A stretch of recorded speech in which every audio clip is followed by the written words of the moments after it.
Les doy la bienvenida a todos al 22º Congreso Interfaces 2024 y damos comienzo de esta manera a la Comisión Creatividad en el Aula, Salón E.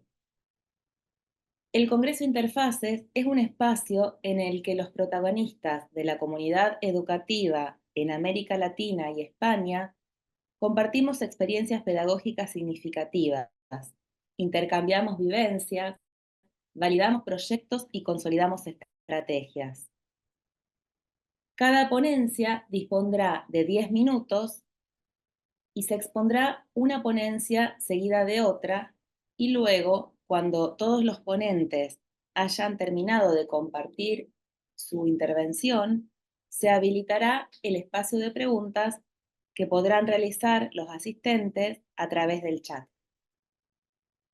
Les agradecemos mucho su presencia y vamos a dar inicio al primer expositor, Damián Pablo Rafael Rivero, que va a compartir con nosotros la ponencia Ajedrez en las aulas, un desafío posible. Adelante, Damián. Bueno, gracias Nati, gracias Nadia, gracias Marina por la presentación. Quiero agradecer a toda la Comisión de Interfaces este trabajo tan profundo y tan generoso que hace con nosotros todos los años. Les quiero preguntar si se escucha bien. Bien. Así que bueno, en principio agradecer esta posibilidad que nos dan de poder contarles al mundo algunas de nuestras ideas como docentes. Creo que todos debemos converger acá en algún punto en esa pasión, en esas ganas de querer que la educación sea diferente o de hacer algo innovador. En ese sentido, la propuesta que traigo hoy tiene que ver con el juego de ajedrez, con este juego milenario y que nos atraviesa en distintos momentos y en distintos lugares de nuestra vida, ya sea que lo sepamos jugar o no. Seguramente todos ustedes conocen a alguien que sí juega al ajedrez, ¿no es así? Entonces, desde este lugar, la idea es poder generar una propuesta para que por lo menos genere en ustedes intriga. No importa el nivel de la educación en el que se desenvuelven. Puede ser nivel inicial, nivel primario, secundario, universitario, posgrado, nivel superior. En mi caso yo tengo un recorrido realizado por el nivel inicial, el nivel primario de la educación, y trabajo como docente tutor de distintos cursos con lo que tiene que ver para posgrado, con profesionales de la educación que ya están recibidos, entonces tranquilamente he podido compartir diálogos y conversaciones con distintos actores que trabajan en diferentes instituciones. Esto me llevó a hacer un análisis y una investigación que dio como resultado que en la primaria y en el nivel inicial muchos docentes o muchas docentes no sabían jugar al ajedrez, ¿sí? Entonces, la propuesta realmente y resumidamente es, bueno, ¿se puede dar ajedrez en las escuelas? Seguramente que la respuesta es sí, es posible. ¿Y de quién depende? Y bueno, en principio hay dos variables, ¿no? Un tipo de institución que puede tenerla como taller y otro tipo de institución que lo deje a cargo de los docentes. Bueno, en este caso yo soy el ejemplo de que podemos hacerlo en distintas escuelas, sea públicas o privadas, en este caso de la provincia de Buenos Aires, con conocimientos que tienen que ver con el juego de ajedrez y la articulación con las diferentes materias. ¿Para qué ajedrez? ¿No? Porque la pregunta sería, bueno, está bien, Damián, estás hablando de ajedrez y me pregunto para qué. Bueno, la verdad es que estamos en el siglo XXI y estamos en un escenario cambiante constantemente, ¿no? El debate de la nueva educación tiene que ver en ya no memorizar datos, sino en poder resolver situaciones que son complejas y que todo el tiempo están transformándose en nuevos escenarios. Para eso creo que los docentes hoy estamos preparando a nuestros estudiantes. ¿Por qué digo creo? Y si imaginamos un niño de nivel inicial que tiene 3 años y que se va a recibir en la escuela secundaria dentro de más o menos 15 años, vamos a estar hablando del año 2039. yo no creo que nadie hoy acá pueda diagnosticar cómo va a ser concretamente el año 2039, ni cómo nos vamos a mover en la calle, ni cómo vamos a escribir, ni cómo va a ser la educación. Esto genera entonces incertidumbre. Bueno, ahí va el encuentro del ajedrez. En el ajedrez, todo el tiempo, la incertidumbre que aparece en una jugada tras otra jugada, donde vos tenías planificado un camino, un rumbo, se cae, volvés a comenzar, y lo más importante, somos responsables de nuestros actos. Este es otro de los debates que está mucho en la educación hoy en día, de las personas somos responsables de los actos que realizamos y no siempre la culpa es del contexto, del grado, de la familia. Entonces, en el ajedrez, el movimiento que yo realicé tiene que ver con una decisión que yo tomé. No importa si después no pasó lo que yo quería que pase. Puedo modificar sobre la marcha. Estas herramientas que va a ir proveyendo el ajedrez a los estudiantes, y vuelvo al principio, si es desde nivel inicial mejor, con juegos, con canciones, con poesías, con obras de teatro, con pintar dibujos. No tiene que ver con jugar al ajedrez directamente a los 3 años, porque sabemos que a partir de los 5, 6, 7 sí, pero lo podemos acercar a los nenes y a las nenas con distintas estrategias para que vayan tomando desde el cariño, desde el amor al juego, y que después, a partir de la primaria, toda la secundaria, lo vayan utilizando como una herramienta más de análisis. Hoy hablamos de programación, hablamos de inteligencia artificial, tenemos ajedrez en aplicaciones, tenemos el ajedrez que puede ser construido en una escuela con cartones y tapitas, digamos, los recursos para poder jugar al ajedrez son infinitos y van a depender de lo que cada docente quiera que pase y de lo que cada institución quiera que pase. Quiero hacer una pausa hasta acá y hacer un breve resumen de lo que estuve hablando, ¿no es así? O sea, planteo el juego ajedrez como herramienta en este siglo XXI para poder adaptarse a escenarios que están en constante cambio. Estamos hablando de que la educación ofrece a sus estudiantes, o lo que debería empezar a ofrecer, son esas habilidades, esas capacidades para poder resolver situaciones que se presenten en el momento y ya no estar memorizando datos como era una educación en otros tiempos. Después planteé que para que esto sea posible no hace falta depender de un taller de ajedrez como sí se da en algunas escuelas, sino que estaría bueno que los docentes de nivel primario, de nivel inicial, de nivel secundario, tengan algún apartado en sus carreras, en el profesorado, como taller de ajedrez, donde aprendiendo aquellos movimientos básicos, aquellas reglas, ya podrían llevar, como digo siempre, el ajedrez en su mochilita. Como leemos un cuento, tenemos el ajedrez, no como una piedra, como un peso, sino como una herramienta más que nos aliviane esa carga. El ajedrez se ha utilizado en diferentes instituciones, inclusive se ha detectado que baja el nivel de violencia en los recreos jugando ajedrez. O sea, hay un montón de estudios realizados y en este caso muchos los hice personalmente yo a lo largo de distintas cortes en distintas escuelas primarias donde los nenes de sexto iban a enseñarle a los nenes de primero. Ya nos salteábamos esa opción de que la docente no supiera, bueno, no pasaba nada. Los niños entre niños se entienden y se van enseñando. Y la tercera cuestión clave para esto es que el ajedrez es transversal a todas las otras materias. Por ejemplo, algo que es muy interesante ahora tiene que ver con las impresoras 3D, donde se pueden hacer grandes proyectos de articulación entre distintos niveles, primario, secundario, universitario, y donde también se puede trabajar el cuidado al medio ambiente. Con muchísimos materiales de descarte se puede generar juegos de ajedrez. ¿Sí? Entonces, planteos concretos: ajedrez desde el cuidado de la naturaleza, ajedrez como una herramienta para un docente y no como un peso, y ajedrez para que los futuros ciudadanos del siglo XXI se sigan adaptando a esos escenarios cambiantes, pudiendo ser responsables de las decisiones que toman, entendiendo que ya no tiene mucho sentido memorizar datos, pero sí saber resolver situaciones. Bueno, hasta acá la presentación mía. Les agradezco mucho la atención que me han dado. Me he sentido muy, muy escuchado con esas caritas de asombro y de escucha, ¿eh? Muchas gracias. Gracias, Damián. Bueno, muy interesante este, lo que nos propones. Ya lo discutiremos después. Y bueno, vamos a dar paso entonces a la presentación de Danilo Mettini con su ponencia Dispositivo metodológico de intercambio colaborativo internacional para proyectos de investigación. Bueno, muchas gracias. Agradecido nuevamente esta posibilidad que da Interfase Palermo. Es, no sé, la cuarta, quinta, sexta edición que participo con alguna ponencia.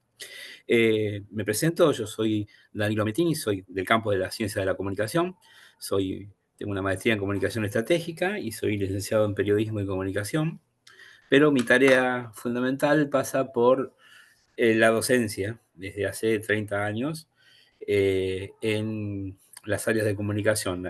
Básicamente estoy en la Universidad Católica de Santa Fe, en la Facultad de Filosofía y Humanidades y en la Facultad de Arquitectura, en la carrera de Diseño Industrial.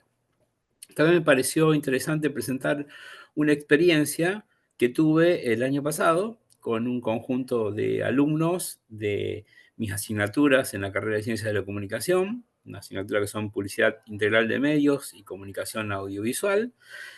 Hicimos una experiencia COIL, no sé si conocen lo que es la metodología COIL, que es una metodología de aprendizaje online colaborativo entre grupos de alumnos y docentes de distintas universidades situadas en distintos países.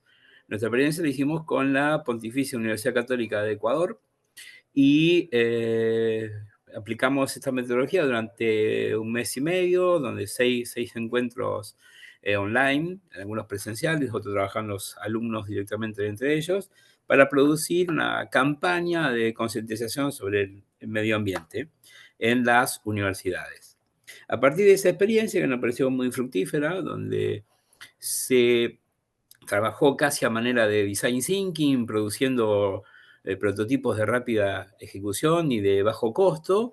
Terminamos en buenas campañas y me pareció interesante buscar o algo parecido, diseñar algo parecido, en este caso no para la actividad docente-alumno de enseñanza-aprendizaje, sino para la colaboración entre equipos de investigación de universidades situadas en distintos países. A pedido del área de investigación y extensión de nuestra universidad y a través de varios convenios que tenemos con universidades de Latinoamérica, sobre todo de Brasil, diseñamos esta propuesta, la llevamos adelante, la presentamos con nuestros colegas brasileros y a la brevedad la estaremos haciendo la primera experiencia con ellos. Voy a compartir pantalla para contar rápidamente de qué se trata. Soy muy malo para controlarme el tiempo, así que le pido que cuando falte poco me vayan haciendo señas. Voy a ver si me sale lo de compartir en pantalla, porque si bien manejo tecnologías, en algunos casos no me sale, así que pido perdón. A ver, vamos a ver si logro poner... Ahí está, ¿se está viendo?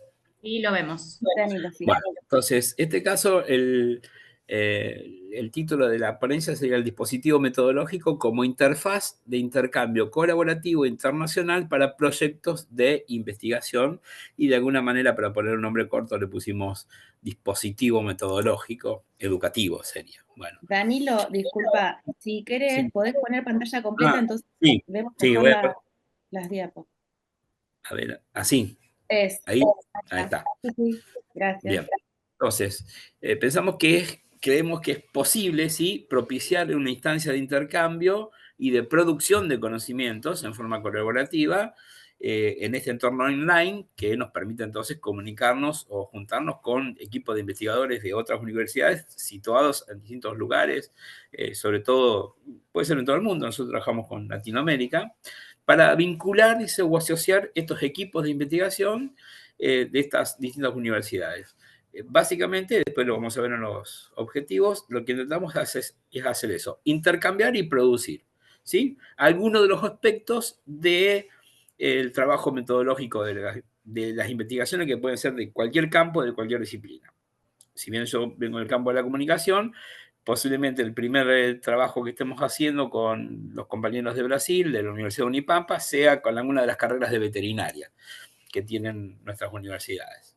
Bueno, el objetivo general que planteamos en esta propuesta es comprender a la investigación o a la extensión universitaria desde una perspectiva de la transformación que incluye a la responsabilidad social, el entendimiento intercultural, el aprendizaje interdisciplinario y el involucramiento de los participantes en la reflexión contemporánea del rol de investigador o extensionista. Y algunos de los objetivos específicos, rápidamente para hacerla corta, entre ellos son la de fortalecer justamente el trabajo conjunto entre los investigadores de las universidades de distintos países para compartir sus perspectivas diversas y sus enfoques, para facilitar la transferencia de conocimiento y tecnología innovadora entre instituciones de diferentes países y para promover el desarrollo de redes de investigación globales para abordar problemas complejos de manera más eficaz. Si bien los objetivos a lo mejor son un poco parecerían medio inalcanzables, estamos en el modo beta, digamos. Si tomamos esto, yo suelo aplicar la metodología Design Thinking, no solo en el diseño, sino en la educación también, estamos en lo que es la producción del prototipo, ¿no? Y los prototipos generalmente están siempre en estado beta, en este caso, hasta que se coincide o se consigue que uno de los prototipos se lleva a la práctica, efectivamente. Para eso también yo traje algunas referencias a qué hacemos, de algunos términos que utilizamos, de algunos conceptos, de unas categorías que utilizamos en esta propuesta. Una de ellas es la de interfaz, y a ver a qué consideramos interfaz. Entonces, haciendo un poco de historia, vemos que el concepto de interfaz tiene su origen a finales del siglo XIX, cuando fue definido como una superficie que servía para separar dos sustancias y a su vez permitía, a manera de filtro, el pasaje de un lado a otro por parte de algunas partículas. O sea que también podría ser interpretado como un lugar de pasaje o transición. Me gustó esta definición, esta historia, porque generalmente se asocia el término de interfaz con lo que tiene que ver con la informática o con la computación. Y hoy hemos visto que la interfaz está aplicado a muchísimas cuestiones y mucho más en el ámbito de las ciencias sociales, ¿no? Como esa superficie que separa, pero a su vez une. Esa superficie de encuentro entre la operación y lo que va a ser operado. Por eso entendemos que esta metodología actúa a manera de interfaz.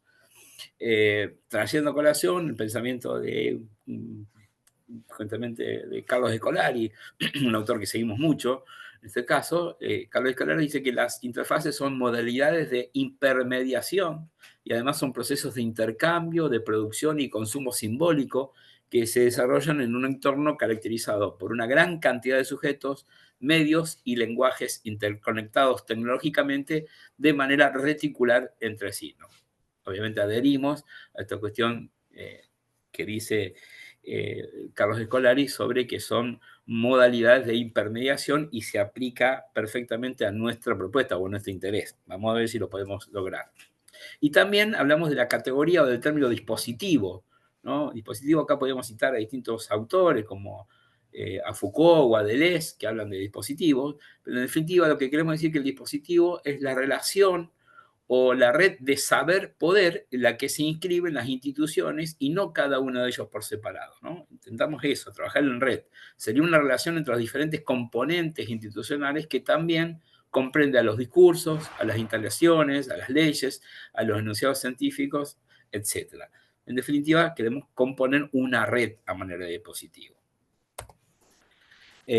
Ahora la práctica, ¿cómo se hace esto en la práctica? Bueno, la puesta en marcha del dispositivo, dice, los directores de los proyectos de investigación son los encargados de iniciar el dispositivo por decisión propia o por sugerencia de la universidad. En nuestro caso, el dispositivo COIL, del cual tomé esta idea, fue a partir de una propuesta de la doctora Yepes de la Universidad Católica de Ecuador, que quería desarrollar una campaña para fomentar el cuidado del espacio público a partir de la encíclica Laudato Si en el ámbito universitario. Se comunicó con la Universidad Católica de Santa Fe, ya había venido a dar unas conferencias, y bueno, nos propusimos nuestras materias, publicidad de medios y comunicación audiovisual, como posibles participantes de ese proyecto. Después dice, lo indicado es partir de vínculos ya existentes, como convenios interinstitucionales entre la institución que propone el uso de esa herramienta y la universidad de otros países. Nuestra universidad tenía esos vínculos, esos convenios firmados con la Pontificia Universidad de Ecuador, y ahora sí lo tienen con varias universidades del sur de Brasil, sobre todo, con las cuales estamos trabajando. Es importante que quienes se desempeñan al frente del equipo de investigación tengan la disponibilidad de tiempo no solo para diseñar las particularidades del dispositivo, sino también para conocer en detalles las instituciones participantes. O sea, yo estoy dando a entender de alguna manera que los encargados de iniciar el vínculo y de poner en práctica estos son los directores de los proyectos de investigación, ¿no? No parte del equipo, sino son los directores que se tienen que poner al frente. Danilo, Perdón, sí, ¿se va a cumplir el estamos tiempo en si tiempo. se sigue Bien, con bien. la conversación? Bien. Rápidamente, ¿cuánto me queda? ¿2 minutos? ¿1 minuto? Ya se cumplió el tiempo. Nada. Si cerramos Bueno, el minuto. que dejo la pantalla final con la serie de encuentros. Se da una serie de encuentros presenciales y no presenciales donde trabajan, en este caso, investigadores de universidades sobre algún tema particular de la investigación, como podría ser la metodología. Muchas gracias, disculpen si me pasé un poquito del tiempo y quedo atento al resto de las exposiciones. Gracias, Danilo. Y a continuación vamos a presentar con Agustín Orts nuestra ponencia sobre un relato de una experiencia educativa que realizamos en la Facultad de Ciencias Médicas en la Universidad Nacional de Rosario. La ponencia se titula Estrategia de enseñanza promoviendo el trabajo en equipo en grupos grandes. Me voy a presentar, ya que no lo hice al comienzo. Mi nombre es Nadia Belloni, soy médica, pediatra, soy profesora universitaria, me desempeño en la universidad y en institutos de educación superior y soy doctoranda en educación. Y bueno, con Agustín ahora se va a presentar y les vamos a contar de qué se trata nuestra ponencia. Agustín, si querés, podés compartir la pantalla completa. Dale, ¿se escucha bien ahí? ¿Sí? Perfecto. Bueno, ahí ya ante la presentación de Nadia, yo soy Orts Agustín, soy estudiante avanzado de la carrera de medicina, ya cursando mi último año. Además me destaco como docente en el área de segundo año, encargado en el espacio de tutorías. Y este año estoy como tutor internacional de la Facultad de Ciencias Médicas, encargado del paso de los intercambistas por la facultad. Bueno, como decía Nadia, el título de nuestra ponencia es Estrategia de enseñanza promoviendo el trabajo en equipo en grupos grandes. Como primero de todo surgió una problemática disparadora que identificamos con Nadia, que fue la alta matrícula en estudiantado que tiene nuestra facultad, la Facultad de Ciencias Médicas, que ingresan por año alrededor de 4.000 estudiantes. Esto trae en consecuencia una masividad en las aulas. Por lo tanto, desarrollo de metodologías activas, interrumpiendo sobre todo el trabajo en equipo, los trabajos colaborativos, siendo muy importante en el perfil de los profesionales de la salud, en el perfil del médico, en el trabajo diario. Sobre todo esto, dejando de lado el rol activo del estudiante en el proceso enseñanza-aprendizaje. El objetivo de la presentación es compartir con ustedes esta experiencia pedagógica que se realizó antes de una evaluación de tipo parcial en segundo año de la carrera de medicina, más específicamente en el área del ser humano y su medio. La estrategia utilizada, primero nos planteamos con Nadia cómo podemos implementar estas metodologías activas, desarrollar las habilidades del trabajo en equipo, en grupos grandes. Y aquí fue donde surge la estrategia que utilizamos, que fue la gamificación. Esta herramienta que permite captar la atención del alumno e involucrarlo. El componente lúdico nos va a permitir desarrollar distintas habilidades, habilidades afectivas, comunicativas, cognitivas y de memorización. Sobre todo, como decía antes, haciendo hincapié en el rol activo del estudiante en el proceso de enseñanza-aprendizaje y cortando un poco con la verticalidad, con esas clases magistrales y el discurso unipersonal en el cual estamos acostumbrados. Quería agregar, mencionábamos grupo grande y estamos haciendo referencia a un grupo de unas 150, 200 personas. Por eso un poco el desafío que se nos presentaba, bueno, cómo cómo podemos trabajar de una manera que el estudiante sea el centro, que tome un rol activo en sus procesos de aprendizaje en grupos tan numerosos.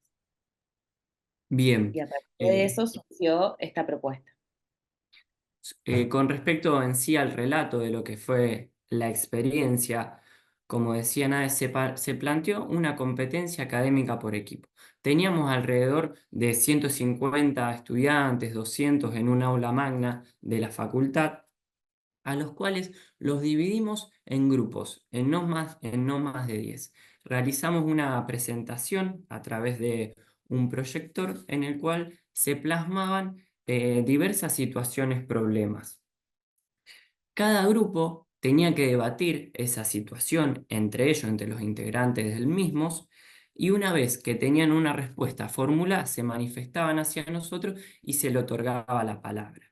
Ahí expresaban a lo que habían llegado y también se daba un espacio al debate con los otros grupos. El grupo, el equipo que más respuestas acertadas tenías, se consideraba el ganador de la competencia. Con respecto a los resultados y las reflexiones de la actividad, la experiencia, la verdad que fue valorada positivamente por los estudiantes, pero también por los docentes. Con Nadia realizamos un formulario de Google para el estudiante que quería dar su opinión acerca de las fortalezas, de las debilidades de la actividad, y algunas de estas fueron esas respuestas. Es bueno para sacar las ideas equivocadas sobre los asuntos estudiados, ya que los errores proporcionan una discusión en grupo. Otra fue, una manera de aprender es haciendo actividades más didácticas y diversas a lo habitual, lo que nos lleven a prestar atención y a escuchar más atentamente al otro. De esa manera, el aprendizaje se torna interesante, divertido y genera entusiasmo.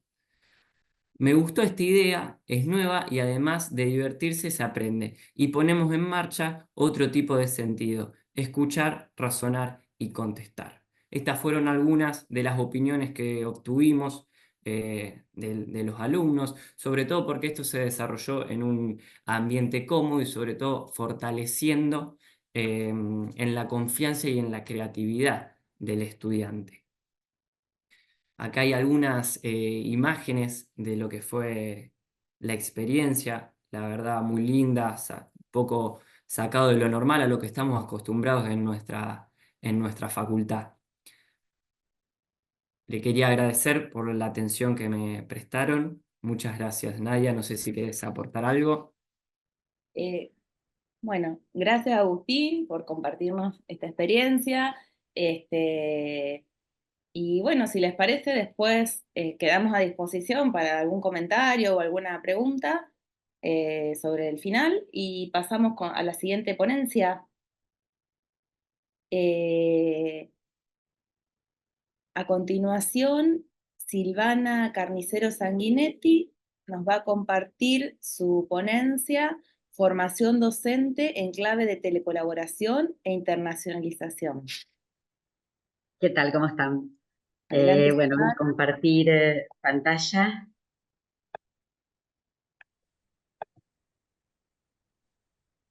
Bueno, como dijo Nadia, les vengo a hablar sobre formación docente en clave de telecolaboración e internacionalización.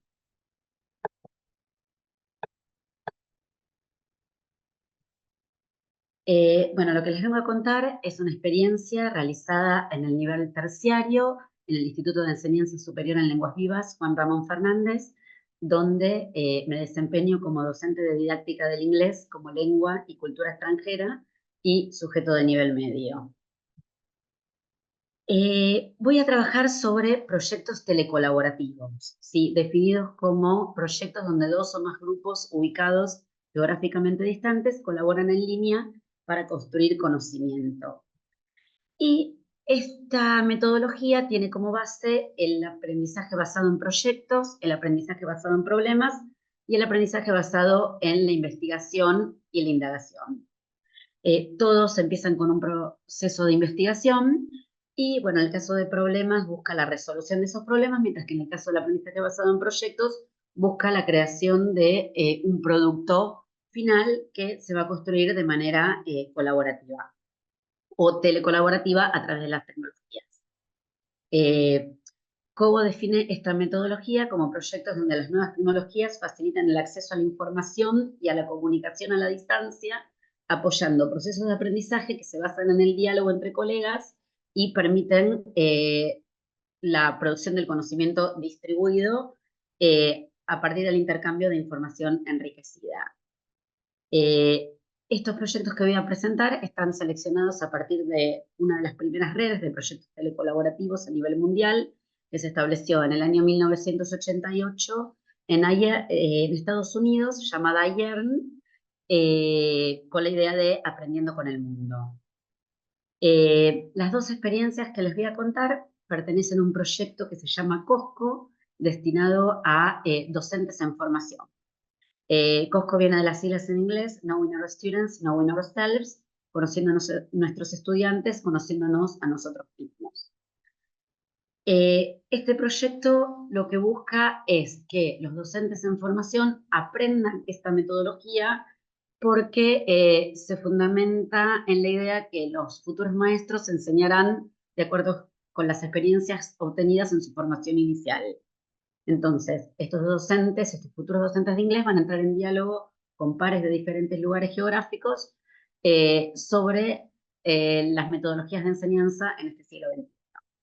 El proyecto COSCO nacía casi junto con la red en 1999 en Puerto Rico y se fue extendiendo a otros países como República Dominicana, Guatemala, Chile, Argentina, España y Estados Unidos.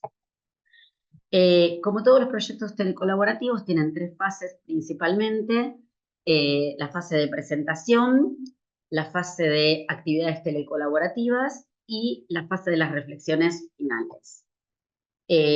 COSCO en casa, para contarles nuestra experiencia en particular, la primera experiencia que tuvimos fue en el 2019 y el tema del proyecto fue el análisis de proyectos telecolaborativos de la red IERN por distintos grupos de estudiantes.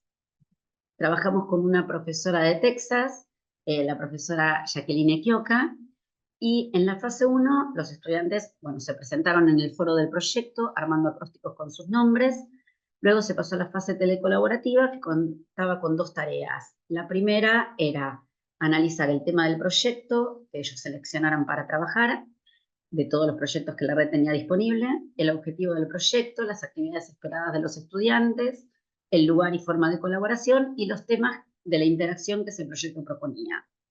En la tarea 2, cada grupo participante basó su análisis en la formación que ellos estaban recibiendo. Por ejemplo, mis alumnos que se estaban formando como docentes de lengua extranjera, las tareas se centraban en cómo podía el proyecto ser utilizado para los estudiantes de lengua extranjera, cómo se conecta este tipo de proyectos con el libro de texto que los estudiantes utilizan, cómo se desarrollan las 4 macrohabilidades del idioma y qué estructuras y qué vocabulario se podría enseñar a partir del proyecto. Entonces, tanto los estudiantes en Argentina como en Estados Unidos analizaron los proyectos de acuerdo a sus áreas de enseñanza. Mientras que mis estudiantes analizaron los proyectos para ver cómo se podrían adaptar para la enseñanza de la lengua y la cultura extranjera, los estudiantes de Estados Unidos, que pertenecían al área de las ciencias, estudiaron cómo los proyectos de la red se podían utilizar para adaptarse a la metodología. Estos son los proyectos que se seleccionaron para el análisis: población mundial, el dinero igual a la felicidad, hablemos del tiempo, la cocina solar, el agua es vida, decarbonizar, decolonizar. Todos estos proyectos, como pueden ver, están cruzados por los Objetivos de Desarrollo Sostenible y generalmente se combinan varios en sus temáticas. Como el grupo de Estados Unidos es un grupo mayor en cantidad de alumnos, dividimos a los estudiantes en 6 grupos y cada grupo tenía estudiantes de Estados Unidos y un alumno de mi clase. Acá tenemos el análisis que hizo uno de los alumnos, Juan Ignacio, sobre el tema del proyecto, sobre el proyecto Si el dinero iguala la felicidad. Era un proyecto relacionado al área de matemáticas, porque los estudiantes tenían que analizar los ingresos y utilizar esos datos para realizar las tareas. Mientras que también era un proyecto que se relacionaba al área de ciencias sociales, porque se analizaban las estadísticas y se discutía el impacto de la economía en la vida de las personas. El objetivo del proyecto era comparar diferentes estadísticas relacionadas a la economía y a la expectativa y felicidad de vida de las personas. Acá se mezclaban los estudios de las ciencias, de un área como la matemática, de áreas como las estadísticas, y también desde el área de idiomas, que es la especialidad de mis alumnos, el desarrollo de las 4 habilidades, para leer, comentar y negociar significado con los estudiantes de otras partes del mundo. Como preguntas de cierre, se les preguntó a los estudiantes qué ventajas o desventajas se encontraban al llevar a cabo un proyecto de telecolaboración global en el aula y cuáles serían los títulos para futuros proyectos en los que les gustaría participar. Uno de los estudiantes, Miguel, dice que el tema del proyecto debe estar conectado con los intereses personales de los estudiantes porque la falta de motivación puede hacer que no se involucren tanto en el proyecto. Por eso el tema del proyecto necesita ser lo suficientemente interesante para todos. Y ellos expresaron que este tipo de trabajo mejora el trabajo en equipo, las habilidades interpersonales y también la enseñanza de competencias que pueden transferirse a escenarios del mundo real donde van a tener que usar el idioma de manera comunicativa. Con respecto a los proyectos que a ellos les gustaría crear, uno de los estudiantes dice que le gustaría crear un proyecto sobre cambio climático, que le llamaría Nuestro Mundo Dañado. Otra alumna dijo que le gustaría crear un proyecto que se llamara Soy la persona que quiero ser, no la persona que otros quieren que sea. Otro alumno propuso 2 títulos, Los animales de granja nos necesitan ahora y La igualdad de género es una pelea humana. Y así pueden ver otros títulos. En el 2023 se replicó la experiencia, pero sí telecolaborativa y no internacional, porque el profesorado de Lenguas Vivas de Ciudad de Buenos Aires colaboró con el Instituto Superior de Formación Docente y Técnica número 6 de Chivilcoy para trabajar sobre una temática muy común de las clases de didáctica, como es la evaluación. Entonces, en la primera parte del proyecto, fase de presentación, los estudiantes de ambos profesorados se presentaron en un mural digital creado en Padlet y en el segundo mural, las docentes a cargo de las cátedras, tanto del profesorado de Chivilcoy como en el caso del profesorado de Lenguas Vivas, propusimos algunas preguntas para que ellos compartan sus creencias con respecto a la evaluación antes de empezar a trabajar la temática.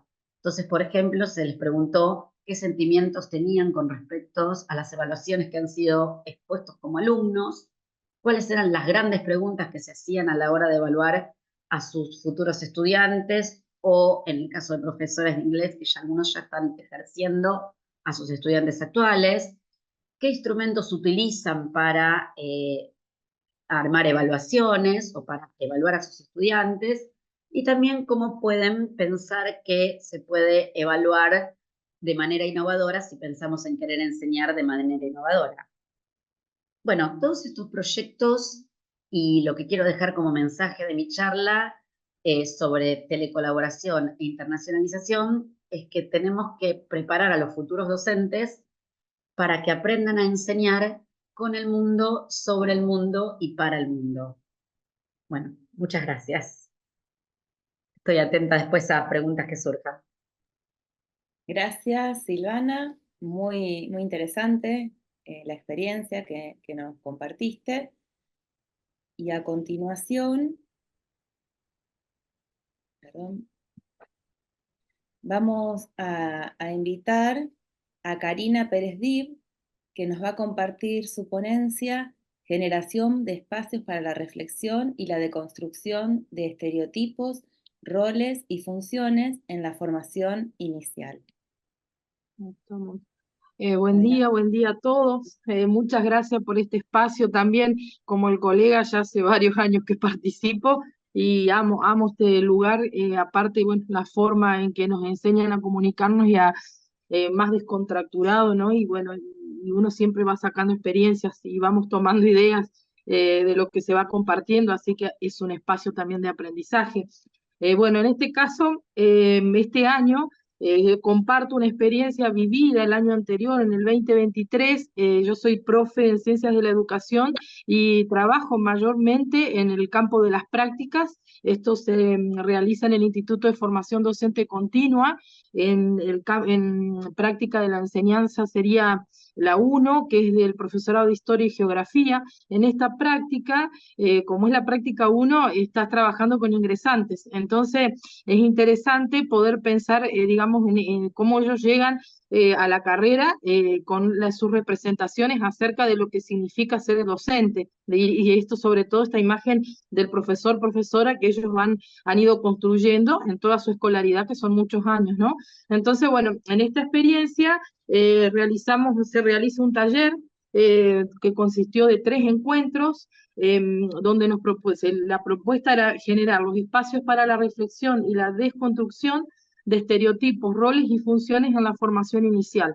Y este espacio para la reflexión lo hicimos a través de un dispositivo de talleres vivenciales, que esto lo venimos haciendo desde 2010 en adelante. Incluso he compartido algunos escritos y en experiencias anteriores acá en Interfase las experiencias acerca de este dispositivo, porque lo que nos permite es trabajar con los estudiantes ya desde otro lugar. Digamos, ponemos ahí un poquito en movimiento su estar siendo, generamos, digamos, actividades para movilizarlos a ellos y poder, digamos, y poder trabajar también desde los sentidos, desde lo emocional, no solamente la parte cognitiva de lo que es referido a lo académico. Bueno, en esta oportunidad, en estos talleres, lo que presentamos fueron diferentes actividades donde se les proponía a ellos poder expresar, y esto fue a través de gráficos y lo demás, cómo ellos se representan al profesor o profesora. Y bueno, digamos, en esta primer dinámica, los chicos fueron dibujando, hicieron diferentes dibujos, y en estos dibujos una de las cosas que nos llamó la atención es cómo ellos separan el profesor y profesora, de acuerdo, obviamente ellos le hacían una relación a la parte del sexo, y una cuestión interesante es cómo ellos nos ven a las mujeres profesoras. Digamos, en el dibujo aparecían con caras cansadas, desgastadas, desprolijas, siempre ansiosas. Todo eso así nos iban describiendo, a diferencia del varón, del profesor varón, que iba arregladito, lo dibujaban bien estructuradito, como más relajado, y lo demás. Y bueno, en el intercambio, en la socialización, preguntábamos, ¿y por qué ustedes lo piensan de esta manera? Y no, porque el profesor, generalmente los varones o están separados o están solteros, o el que está casado tiene la mujer que le hace las actividades y viene como más relajado a dar clases, ¿no? Y en cambio a las mujeres ellos nos dibujaron y nos explicaban que nos veían, digamos, como cansadas, agobiadas por la casa, porque teníamos un montón de actividades en la casa, porque nos quejamos. Y fue una cuestión que nos hizo mucho ruido esto, ¿no? De que ellos han percibido el rol nuestro de mujeres profes que nos vivimos quejando, sí es cierto, estamos sobrecargados un montón de cuestiones. Bueno, salió esto como un punto re interesante. Y otra cuestión que nos llamó mucho la atención es el tema de la vestimenta. Y ahí surgió la discusión de cómo es correcto ir vestido. Y obviamente con los varones no había drama, porque los varones como que siempre la camisita, el pantaloncito, no había reclamo, pero el reclamo siempre era de las mujeres, ¿no? Cómo van vestidas, más provocativas, menos provocativas, con pollera, con esto, y bueno, y los diferentes grupos fueron dibujando de diferentes maneras, digamos, y con diferente vestimenta, cómo ellos se representaban a la mujer, a la profesora como mujer. Y bueno, las edades de los estudiantes nuestros, que eso fue también otra cuestión que uno hizo ruido, son alumnos que tienen de 19 años a 27, 28, porque este último tiempo en el instituto lo que nos ha ido pasando es que ya no tenemos tantos estudiantes mayores. La mayoría ahora que lo que estamos teniendo como, digamos, son chicos que salen recién de la secundaria y lo demás, y bueno, lo máximo ahí en ese grupo, 27, 28 años, y una o dos mujeres mayores ahí, que ahí era donde se armaba la discusión, ¿no? Porque aparecían estas representaciones más digo, bueno, de la generación nuestra, pero lo interesante es cómo estos chicos y chicas jóvenes también seguían planteando estas cuestiones de los roles y lo demás y esta vinculación con el sexo y el género. Acá en esta oportunidad, nosotros una vez que realizamos esta es una de las actividades, después hicimos una actividad donde ellos tuvieron que hacer una representación de situaciones y escenas escolares, obviamente donde se marcaba esta diferencia y esta cuestión de sexo y género. Esto muy interesante, también salieron cuestiones, digamos, que a nosotros nos interpela como profe, cómo huellamos sin darnos cuenta estas cuestiones en ellos, ¿no? Y bueno, y como una opción para poder abordar la parte conceptual, todo lo que tiene que ver con categorías de análisis, trabajamos con algunas definiciones de autores. Ya habíamos nombrado Valdivieso y Gómez, Fraser, Lugones, que abordan el tema de sexo, género, conceptos de patriarcado y algunos otros más, y bueno, y con ello generamos ese pequeño trabajito de ir analizando las citas textuales con lo que ya habíamos ido trabajando de manera más vivencial. Y bueno, lo que, digamos, nos deja esto de esta cuestión desde la experiencia es digamos, poder instalar en el instituto, a partir de esto, bueno, meternos un poquito más con digamos, todas estas temáticas, pero escudriñando un poquito más sobre estas representaciones imaginarias que ellos fueron construyendo y ofrecerles herramientas para ir haciendo una desconstrucción y ir hablándolo, porque era la primera vez que se había presentado en el ámbito nuestro de las prácticas esta discusión. Es como que nosotros damos por naturalizado, bueno, los chicos ya tienen la idea de profe, idea de profesor, qué docente quiere ser, y siempre trabajamos sobre esto, pero nunca profundizándolo desde esta mirada. Y bueno, y otras temáticas que sí salieron, que quedaron como pendientes, que es para trabajar ahora en el próximo mes, tiene que ver con cuestiones de violencia de género. Y ahí surge el tema del maltrato, y bueno, van surgiendo algunas cuestiones del abuso emocional, de las relaciones tóxicas que ellos mismos nos plantearon en estos talleres como que les gustaría que se abordara.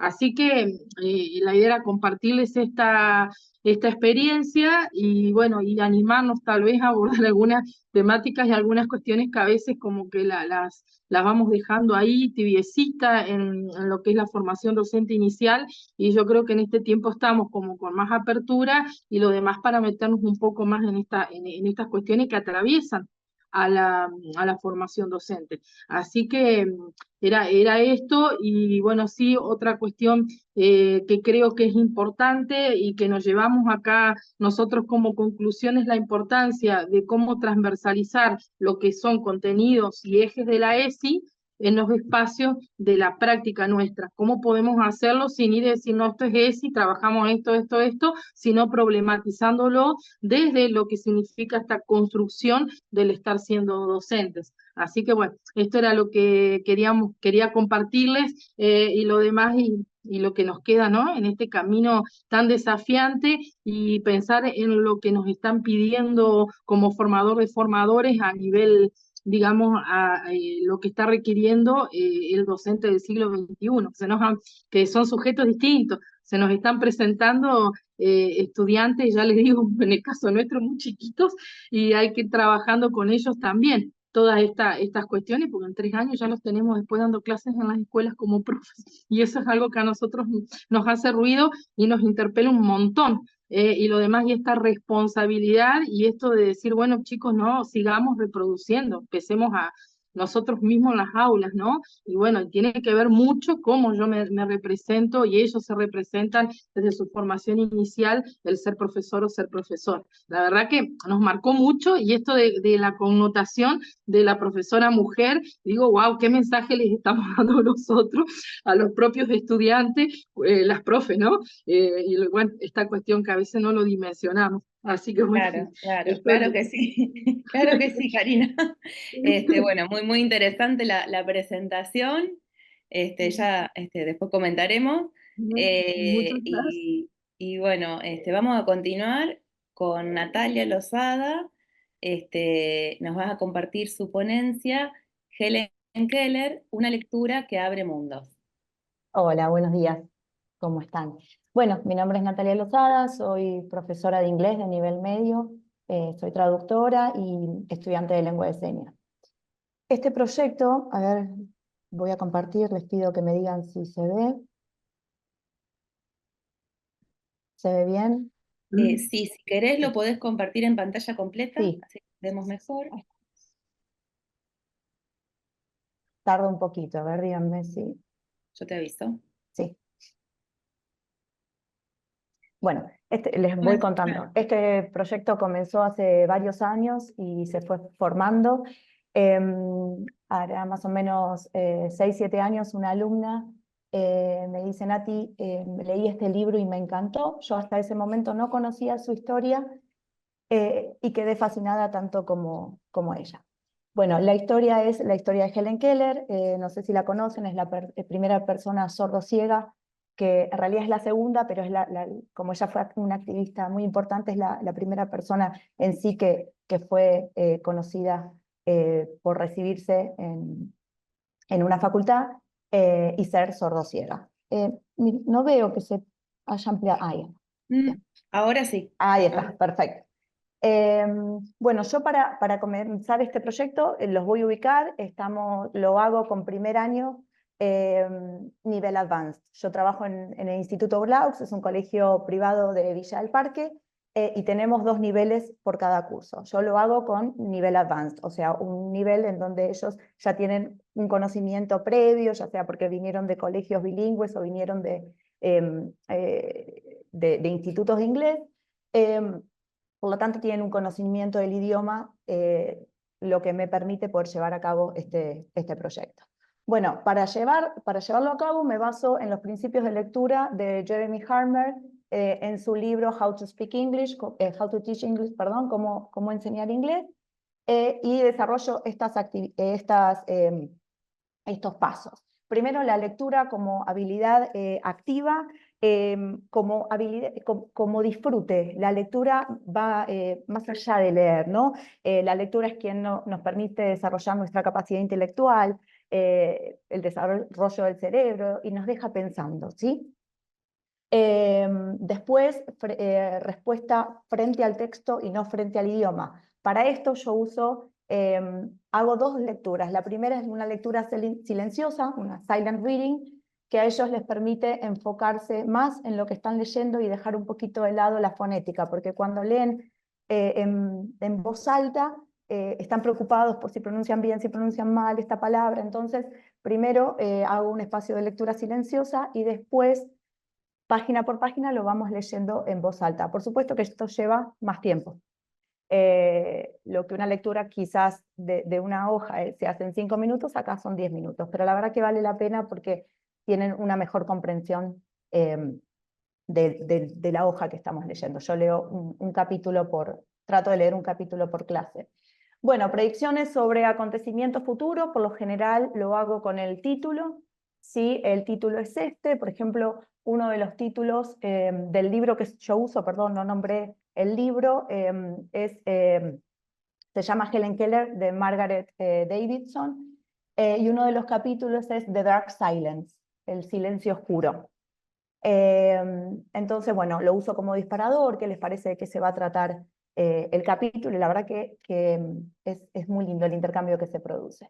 Bueno, después el compromiso y la participación, por lo general es un texto que les llega mucho a ellos, mucho, porque ellos conocen quizás personas sordas o personas ciegas, pero hasta ahora, en todos los años que lo hago, nunca se encontraron con una persona sordo-ciega.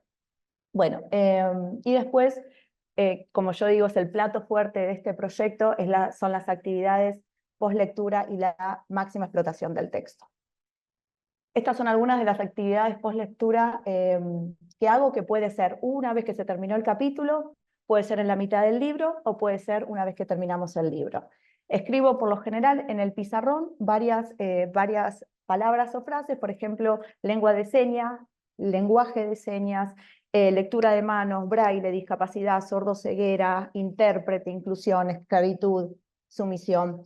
Y bueno, y ahí vamos debatiendo, ellos van también exponiendo lo que sienten, lo que saben, lo que vivieron, porque capaz me dicen, ay Nati, yo estaba en el colectivo y vi 2 personas que movían las manos y no sabía qué era.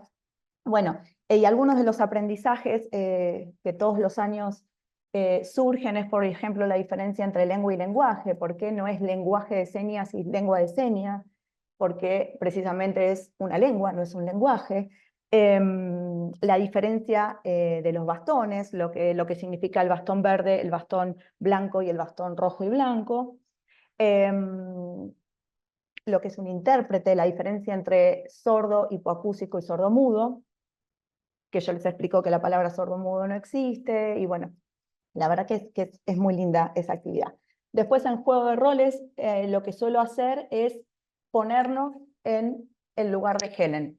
¿Sí? Helen Keller vivió toda su vida con la intérprete, dependía de su intérprete, entonces en un momento yo soy el intérprete y todos ellos y ellas son Helen Keller. Lo que hacemos es con nuestras manos taparnos los oídos, taparnos los ojos y taparnos la boca y estar así por 5 minutos.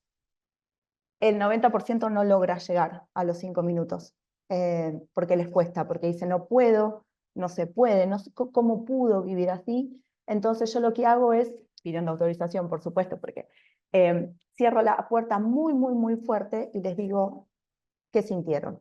Y ahí por un poquitito pueden ponerse en el lugar de Helen, y lo único que sintieron era la vibración. ¿Sí? Algo pasaba porque vibró el lugar. Bueno, voy a dejar, si no sigo hablando y no voy a terminar.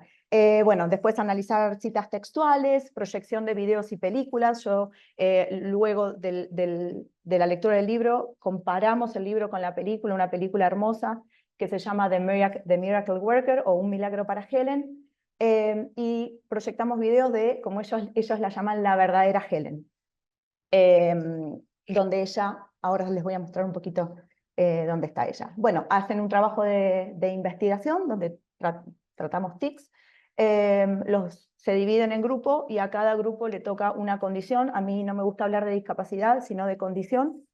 Sordoceguera, hipoacusia, autismo, y después hacen un trabajo de investigación y cierran ese trabajo con una campaña de concientización. Y bueno, la comparación de imagen que ahora les voy a mostrar.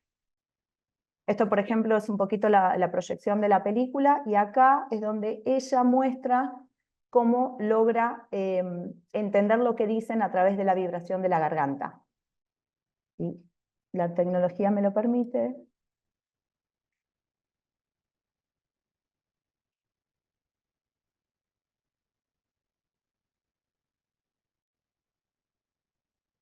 ¿Sí? La intérprete, a través, bueno, de poner sus dedos en la garganta, ella logra entender lo que dice y logra comunicarse, porque ella dice que podía hablar y realmente pudo hablar. Bueno, esto es un poquito el trabajo de investigación que hacen. ¿Sí? En este caso les tocó autismo.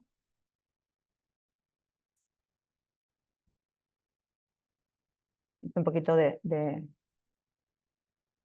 la exposición. Acá. Y el proyecto, el trabajo de ellos cierra con una campaña de concientización. Tienen que filmar un video de su condición, tratando de concientizar a la gente de esa condición o discapacidad. Les muestro, es muy cortito este video, es de sordera.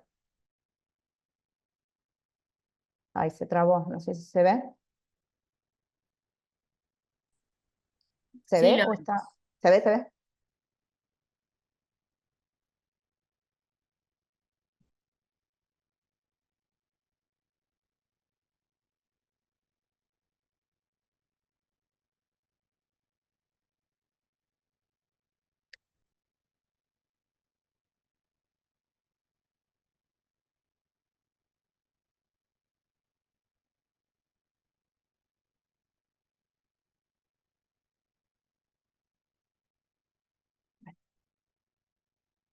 Acá ellos podían elegir la campaña de concientización a través de un video o a través de un flyer.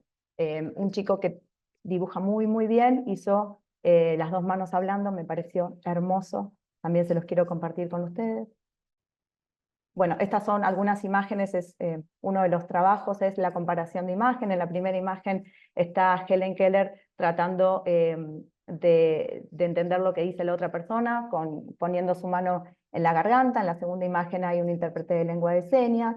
En la imagen central es una persona sordo-ciega que se comunica a través de tocar las manos de otra persona. Después está Braille y en la última imagen son los diferentes bastones. En este proyecto también tratamos temas de ESI, respeto por las diferencias, el rol de la mujer en la época, derecho a la comunicación, derecho a la educación, sexualidad en personas con discapacidad, afectividad en las personas sordas y sordociegas. Y nuestro proyecto es un proyecto anual que comienza en febrero, en febrero-marzo y termina en noviembre. Cierra este proyecto con la visita de Fundasor. Fundasor es una fundación de ayuda para personas sordas o familiares de personas sordas. Ellos vienen a contarnos, una de las fundadoras se llama Mariana, es una persona sorda, y vienen con el intérprete de lengua de señas, entonces, y también hacen una mini clase del alfabeto y los chicos pueden también aprender, pueden deletrear su nombre. Esto es una... A ver, acá.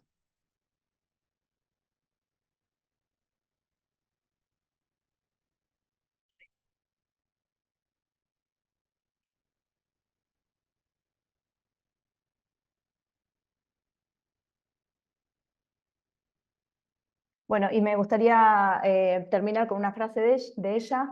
Las cosas más lindas de la vida no se pueden ver ni tocar si no se sienten con el corazón. Bueno, muchas gracias por escucharme. Gracias, Natalia. Muy, muy interesante la experiencia que nos compartiste. Y bueno, vamos a invitar a Lorena Verónica Belfiori. A continuación nos va a presentar su ponencia Herramientas H5P aplicadas a la autoevaluación de la materia probabilidad y estadística. Bueno, buenos días a todos. Lorena. Mi nombre es Lorena Verónica Belfiori. Trabajo en la Universidad Tecnológica Nacional, en el profesorado técnico y en la regional Avellaneda. En este caso lo que hice fue trabajar acerca de las herramientas H5P para la autoevaluación en la materia probabilidad y estadística. Si puedo pasar.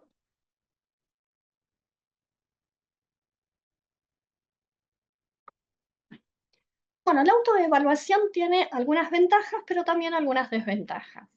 Dentro de las ventajas que encontramos es que promueve la autorreflexión y la autoconciencia. Los estudiantes a través de la autoevaluación pueden saber en qué estadio de su aprendizaje están y a partir de ahí poder reflexionar y saber dónde tienen que apuntar, ¿sí? Hacia dónde tienen que ir y qué cosas necesitan reforzar un poco más. Permite esta mejora continua, ¿no? Porque continuamente ellos pueden saber en qué situación están, cómo mejorar y a la vez no necesitan esperar hasta el final que es cuando el docente toma la evaluación formal, sino que puede ir realizándolo a medida que va surgiendo su proceso de aprendizaje. Y promueve justamente la autodirección y la responsabilidad personal. Dentro de las desventajas, tenemos la falta de objetividad y la retroalimentación externa. Es decir, uno puede creer que su evaluación está muy bien o muy mal objetivamente, ¿sí? Subjetivamente. Y por otro lado, como no tenemos un otro que nos esté dando esa retroalimentación, muchas veces cae en vacío. Por otro lado, tenemos el sesgo de autoestima. En este caso, los estudiantes pueden creer que están muy bien y cuando hacen la autoevaluación se dan cuenta que no lo están, y como no hay alguien que lo esté apuntalando, pueden caer en esa depresión o en esa cuestión de decir no, no puedo, no llego. Y el otro es que requiere autodisciplina, autodirección y honestidad. Autoevaluarse es evaluarse a uno mismo, y muchas veces, como el puntaje de esa autoevaluación se publica, los estudiantes dicen, bueno, hago un poquito de trampa y se van a los apuntes en vez de responder con lo que ellos solamente saben. Por lo tanto, tenemos el problema de la honestidad. ¿Qué importancia tiene hacer una autoevaluación y el desarrollo de la metacognición? Que se pueden regular los aprendizajes y que podemos encontrar estos errores en la evaluación continua, que no necesariamente tiene que ser una evaluación realizada por los docentes. En la autoevaluación, cada estudiante puede saber dónde se equivocó y a partir de ahí pedir ayuda, ya sea a los docentes, ya sea a algún par, o bien volver a revisar algo del material. ¿Qué es lo que necesitamos para que una autoevaluación convoque? Y justamente que capte la atención y la voluntad del estudiante. Para eso necesitamos buscar actividades que sean motivadoras. Tenemos que tener en cuenta que todas las actividades que les vayamos a plantear tienen que ajustarse a los recursos que tienen los estudiantes.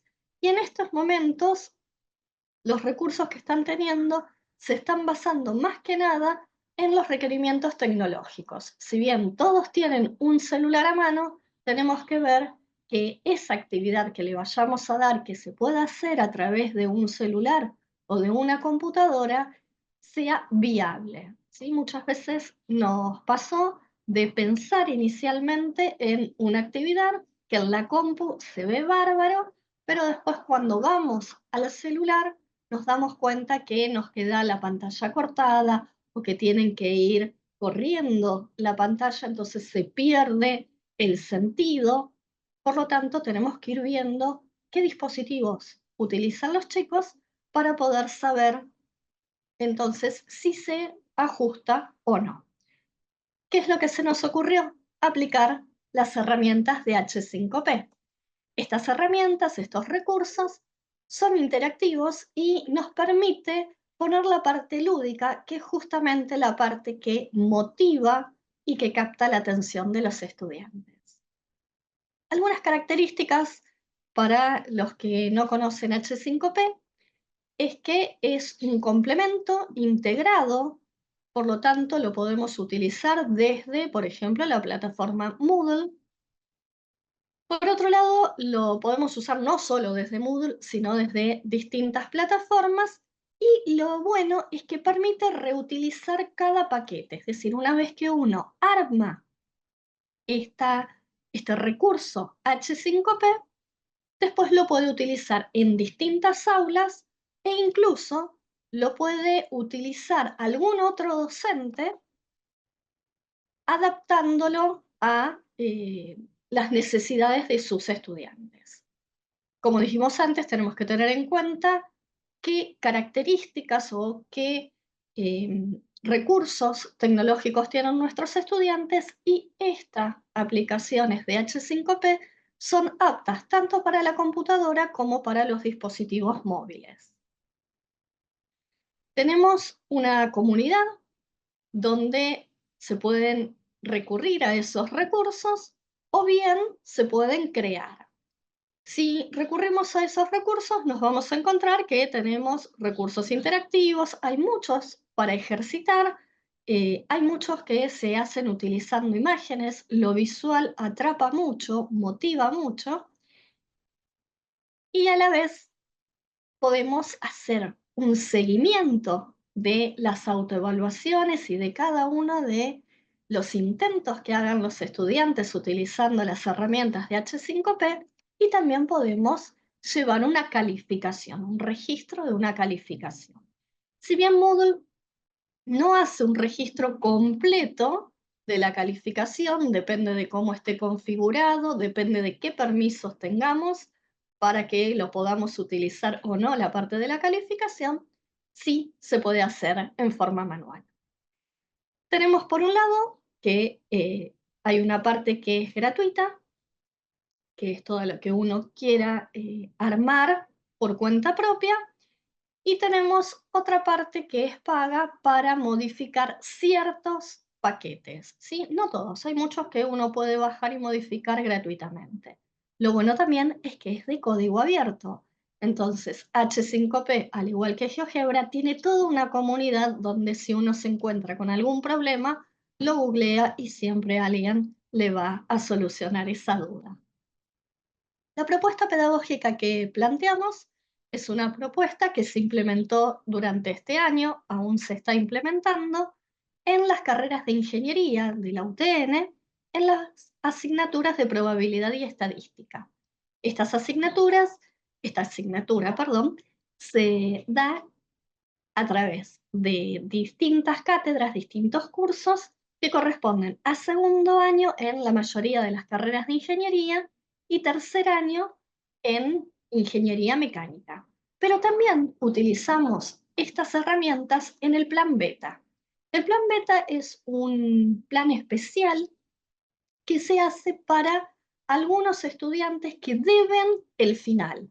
Nos encontramos que por un cambio de plan, muchos estudiantes cursaron en un momento probabilidad y estadística, como no se les vencía por ese plan, no la rindieron. Y ahora están a punto de recibirse, tienen que rendir el final de estadística, si me apuro, y nos encontramos con esta situación de que no lo recuerdan, entonces tienen que volver a repasar todo en vez de recursar. Lo estamos haciendo en la UTN, en la Facultad Regional Avellaneda, y cada curso tiene aproximadamente entre 30 y 40 estudiantes.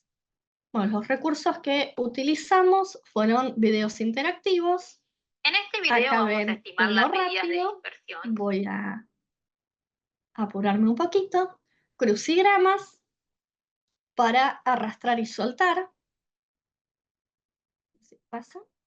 En este de arrastrar y soltar, los estudiantes tienen distintas imágenes, es uno de los que más les gusta, van arrastrando y soltando, y una vez que ya ponen todos o algunos de las imágenes, lo que pueden hacer es comprobar, en todos comprueban, tienen su respuesta y pueden intentarlo de nuevo.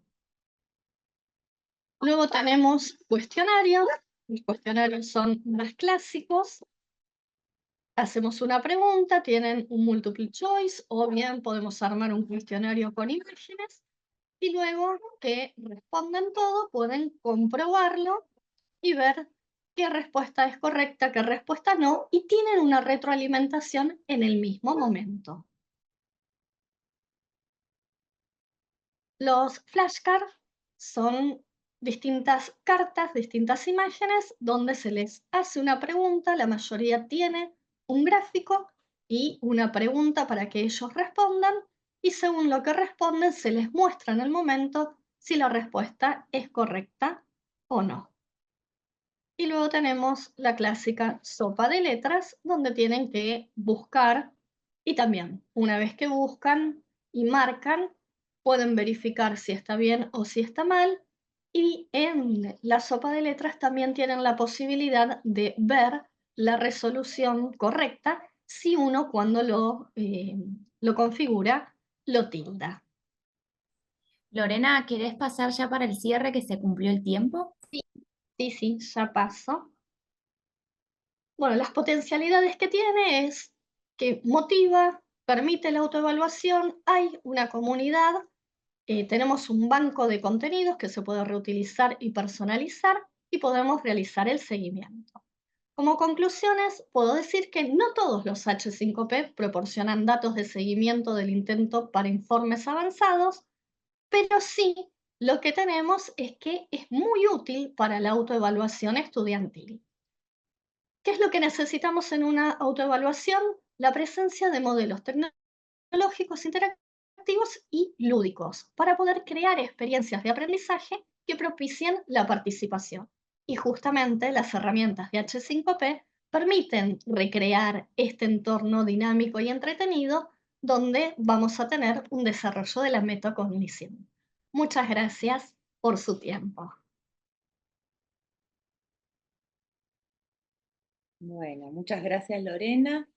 Y vamos a invitar a María Beatriz Munch y Julia Pitch, que nos van a compartir su ponencia, La literatura en la clase de inglés, una experiencia de articulación en la escuela de lenguas.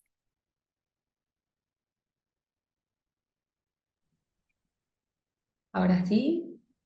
¿Sí? Ahora sí me escuchan, perfecto. Bueno, gracias Nadia. Somos Julia y Bea.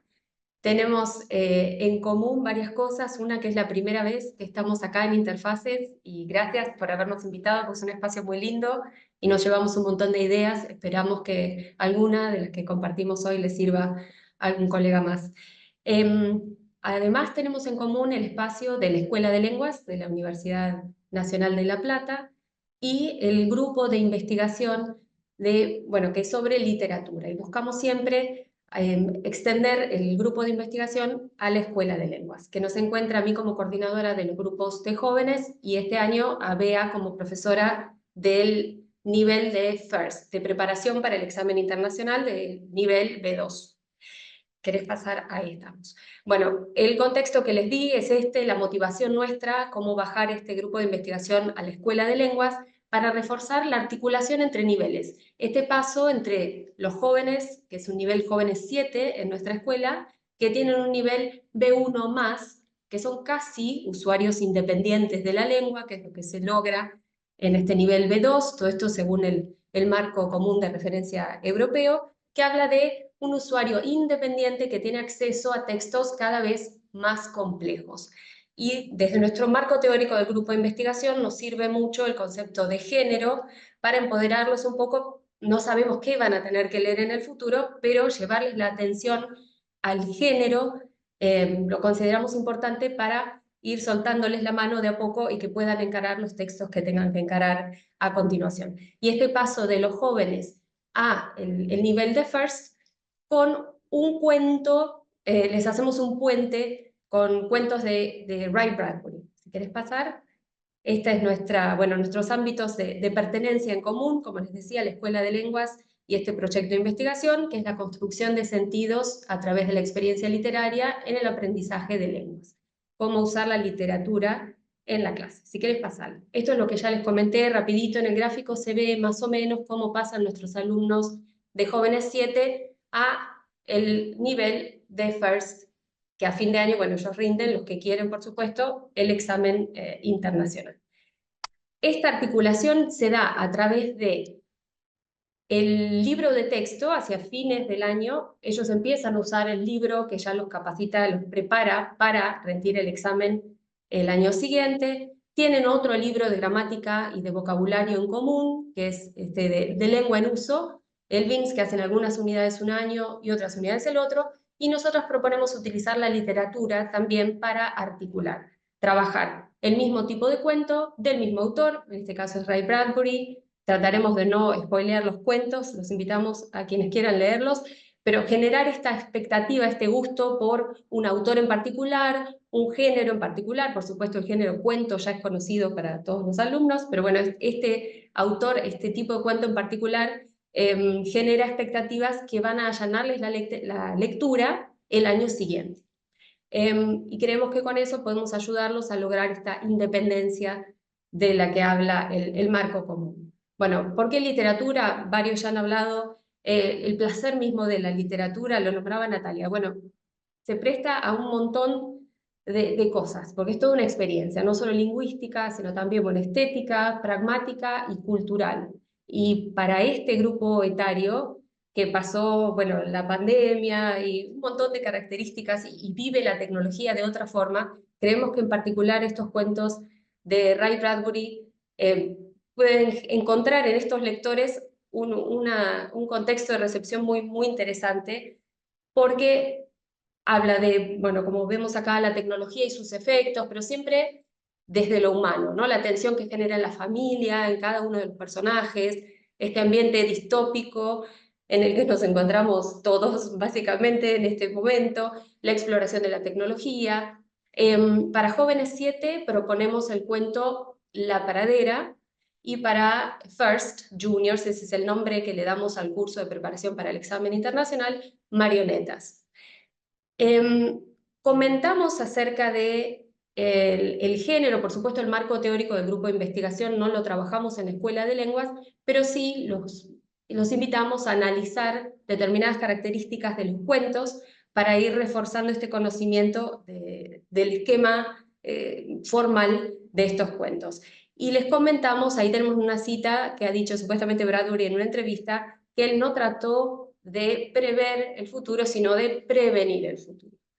Sin ánimos de arruinar el cuento de La Pradera, tiene mucho que ver con esta adicción, por así llamarla, de nuestros niños y nuestros adolescentes a los juegos, a los videojuegos, a la tecnología en general, que es un poco lo que está pasando en este momento y es lo que el autor planteaba en el cuento La Pradera. Es interesante ver cómo ellos lo reciben, totalmente diferente a cómo se recibió en su momento el cuento.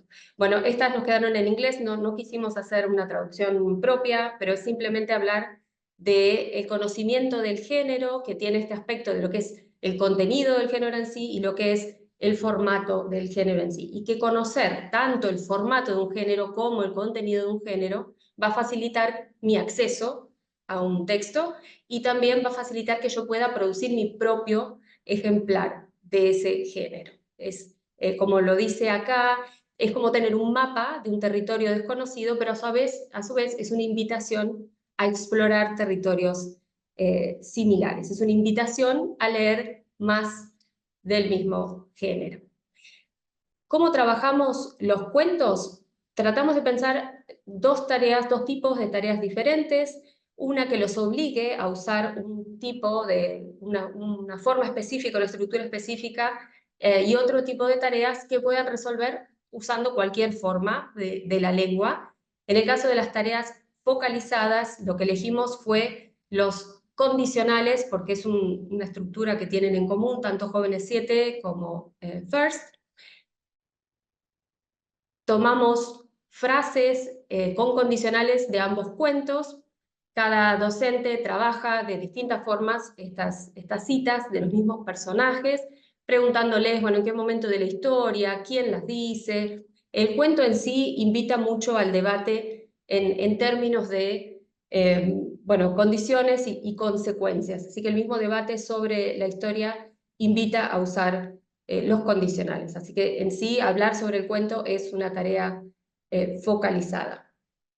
Pero lo que más nos interesó de este tipo de uso de la literatura son las tareas no focalizadas que puedan resolver sin importar qué estructura lingüística usen. En el caso de First Juniors, cuando leen este cuento Marionetas, ya van a haber leído el anterior, La Pradera, el año anterior, y van a conocer entonces al autor y a estas características particulares de estos cuentos, de esta selección de cuentos. Por supuesto es infinita su producción, pero bueno, la mini selección que hicimos, y esto les va a permitir acceder con mucha más facilidad a esta segunda instancia, segunda exposición a cuentos de Ray Bradbury. Y el desafío es que lean el cuento hasta que entiendan el título. Nuevamente no queremos arruinarlo, pero simplemente invitarlos a leer y pensar cuál fue la clave que les spoileó el título. De alguna forma les explicó de qué iba el cuento. Esta es nuestra hipótesis y de hecho está comprobada. Entienden mucho más rápido de qué se trata, porque ya pueden predecir de qué se puede tratar el cuento. Y la segunda tarea no focalizada que proponemos es generar un tráiler literario para los alumnos de años siguientes. Jóvenes 7 ve un tráiler de los cursos anteriores y propone uno nuevo. Año a año los alumnos manejan, bueno, aplicaciones, editan videos de formas que no lo podríamos hacer nosotras de ninguna manera, pero se renuevan estos tráilers de un año al otro. Hablamos acerca de estos trailers, qué características deberían tener, sobre todo que no arruinen el final para no quitarle el placer de la lectura a la camada de alumnos que sigue. Y el FIRST lo que hace es hacer un tráiler del cuento que les tocó en el programa, que en este caso es Marionetas, o si les gustó tanto el cuento y piden más de algún otro cuento, y les sugerimos estos 3 que comparten las mismas temáticas, y son cuentos cortos que pueden leer de forma independiente, sobre todo en FIRST no tienen ningún problema.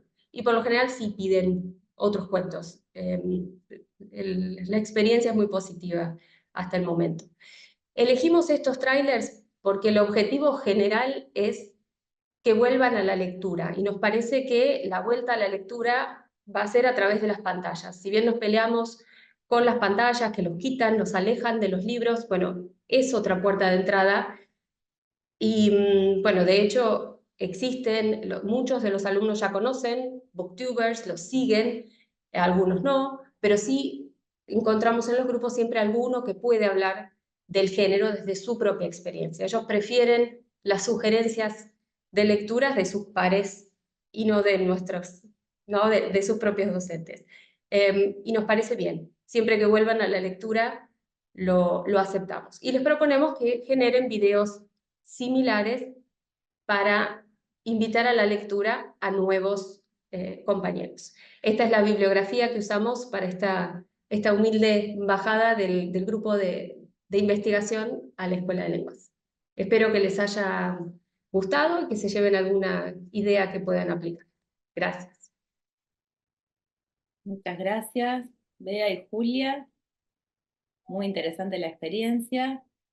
Y a continuación vamos a invitar a Fátima Iribarne a participar con su ponencia Mitos y leyendas para la educación emocional en el nivel secundario. Fátima. Muchas gracias. Ahí comparto. Ahí se ve bien, ¿verdad? Sí, lo vemos. Bueno. Pongo mi cronómetro también, así que voy a estar mirando un poquito para el costado para controlar el tiempo. Bien, bueno, muchas gracias por el espacio, como siempre. Mi intención es compartir una línea de trabajo que desarrollo en nivel secundario, ¿sí? En primer lugar, a partir de la importancia cada vez mayor de la educación emocional, de brindar dentro de la escuela y especialmente en el momento de la adolescencia tan desafiante para los seres humanos, herramientas que creo que se ven especialmente facilitadas en las clases del área de lengua y literatura, sea prácticas del lenguaje, literatura o el nombre que tenga la asignatura, debido a la inestabilidad emocional, como dice esta cita, y los cambios y conflictos que experimentan a esa edad nuestros estudiantes. Recuerdo que, a su vez, la dimensión afectiva es parte de las dimensiones de la educación sexual integral establecidas a partir de esta ley en 2006. Es decir, este artículo señala que lo afectivo es parte de esta mirada que la ley exige que se aborde en los distintos niveles educativos integralmente, transversalmente también. Y a su vez existen lineamientos concretos para el área de lengua y literatura que favorecen esta incorporación de la dimensión afectiva. El mismo uso del lenguaje favorece el trabajo con lo afectivo, el hecho de que el lenguaje vehiculice el sentir, que gracias al lenguaje pensamos, ¿sí? Cuestiones un poco obvias, pero que podemos trabajar en las clases, y a la vez las situaciones que la literatura expone favorecen la reflexión sobre conflictos y tensiones de la humanidad. Por lo cual, aunque lo digo también porque es mi asignatura, me parece un escenario ideal para tratar estas temáticas. Bien, la secuencia que les comparto hoy fue desarrollada en un primer año de secundaria de la provincia de Buenos Aires, o sea, con estudiantes que tienen entre 11 y 13 años más o menos, y en las unidades dedicadas, por un lado, a las leyendas latinoamericanas con las que comenzamos el trabajo literario y a la mitología grecolatina. Aquí les muestro los nombres de los textos abordados, algunos de ellos son de colecciones de mitos, de las clásicas editoriales escolares que nos proveen, y por otro lado distintas leyendas que obviamente adaptadas para el público adolescente de ese comienzo de la adolescencia son expuestas, ¿sí? Es decir, vamos al mundo grecolatino y a la exposición de leyendas de diversas tribus de América Latina. Y lo que intentamos hacer con estos textos es, por un lado, explorar las situaciones que los textos exponen en relación con tensiones del crecimiento que nuestros adolescentes están experimentando, con dinámicas familiares complejas, es decir, centrarnos en lo temático y cómo los temas que estos textos tratan permiten explorar la dimensión emocional y afectiva, pero sin olvidarnos de que estamos trabajando con literatura, y aunque sean estudiantes muy jóvenes, ir brindándoles también conceptos de análisis literario que luego van a acompañarlos durante el resto de la secundaria.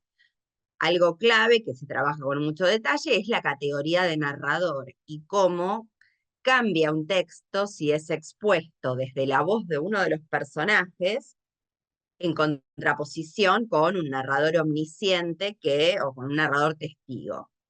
A su vez, al trabajar con mito y leyenda podemos diferenciar estos dos tipos de textos y ver cómo en los mitos la influencia de los dioses es mucho más importante que en las leyendas, en las que a veces aparece alguna divinidad, pero no de manera tan determinante. En el mundo grecolatino estudiamos, por ejemplo, el antropomorfismo de las divinidades y cómo es tan diferente la concepción de una divinidad, tiene defectos, a diferencia del Dios judío-cristiano, al que estamos acostumbrados, por lo menos en Occidente. Es decir, intentamos no perder el hecho de que estamos analizando literatura y de que esos textos nos permiten, por un lado, conocer la ideología y la cosmovisión de esas civilizaciones y a la vez reflexionar sobre nuestro mundo.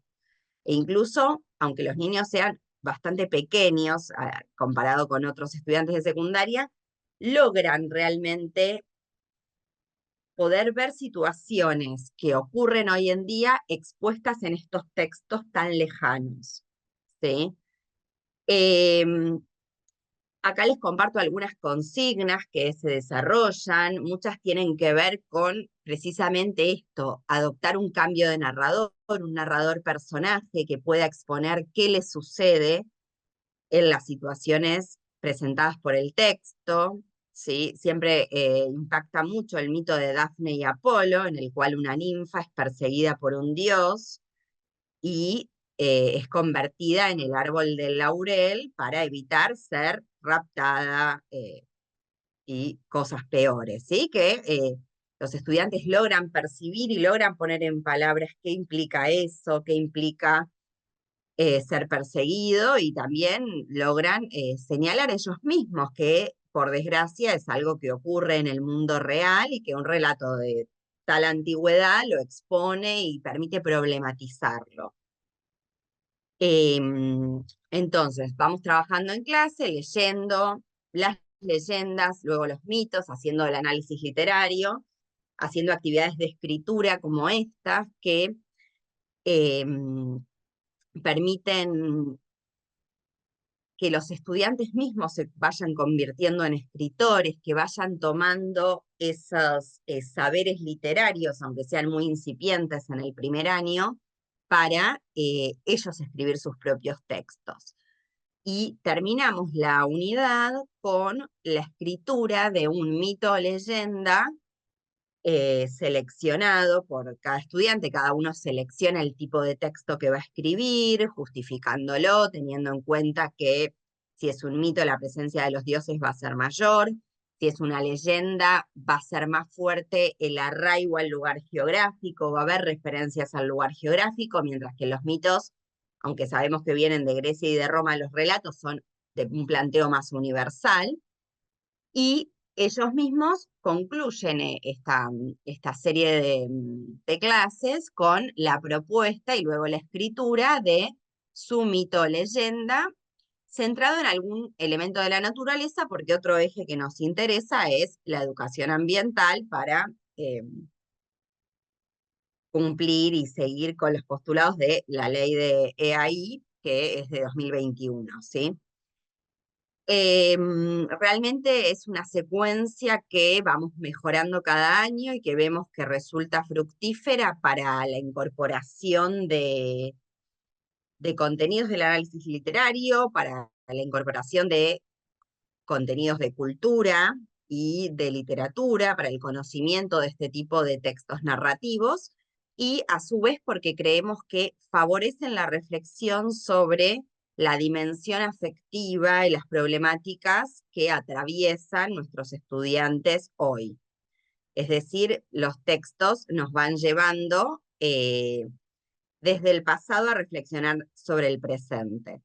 Y en eso cierro con una cita de Italo Calvino, de su texto ¿Por qué leer los clásicos?, en el que plantea que lo clásico es lo que persiste como ruido de fondo, incluso allí donde la actualidad más incompatible se impone, ¿no? Como el clásico en parte ha constituido como es la humanidad en Occidente, y por otra parte permite pensarnos, ¿sí? Pensarnos y cuestionar la humanidad en la que vivimos e intentar plantear otras alternativas mejores. Así que bueno, muchas gracias. Gracias, Fátima. Y bueno, vamos a invitar a continuación a Andrea Guadalupe Urbano de Pérez.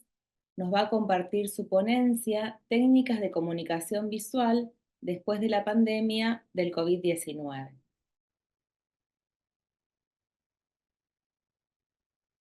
Andrea.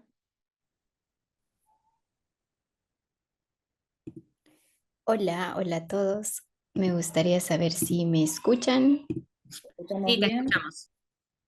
Bien. Ok. Qué gusto poderles saludar. Mi nombre es Andrea Urbano y actualmente trabajo para la Universidad Don Bosco. Quiero contar un poco de ella. La Universidad Don Bosco fue creada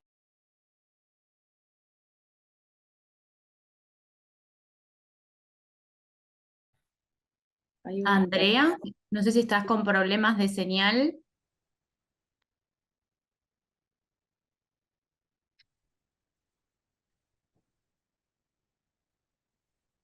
Andrea, te propongo que dejes la cámara apagada, así le damos prioridad al micrófono, si te parece bien. Bueno, les contaba que actualmente la Universidad Don Bosco cuenta con 40 años desde 1984, con 32 especializaciones entre ingeniería, licenciatura, técnicos y profesorados, y se cuenta con 9 programas impartidos en modalidad virtual. Vamos a hablar entonces sobre las técnicas de comunicación visual después de pandemia, vistas desde la perspectiva desde el aula. Em, bueno, mi nombre es Andrea Urbano, soy docente de la Escuela de Diseño en El Salvador. Y bien, hablemos entonces un poco sobre la comunicación. Como sabemos, desde el inicio la humanidad ha querido comunicarse, ha buscado la forma de poder interpretar mensajes a partir de símbolos, signos, y eso pues lo podemos ver desde la pintura rupestre allá en la edad de piedra. Pero eso me hice la pregunta si había cambiado o no, cómo estaba haciendo entonces la comunicación, si ésta se había afectado o había tenido algún tipo de cambio dentro del salón. Y justamente tenemos que dentro de estas pinturas rupestres íbamos a encontrar información, acción, simplificación de la forma, lo cual me hizo cuestionarme acerca de cómo nuestros estudiantes están recibiendo esos mensajes, cómo están comunicando, más bien porque yo tengo estudiantes de diseño en sus diferentes especialidades.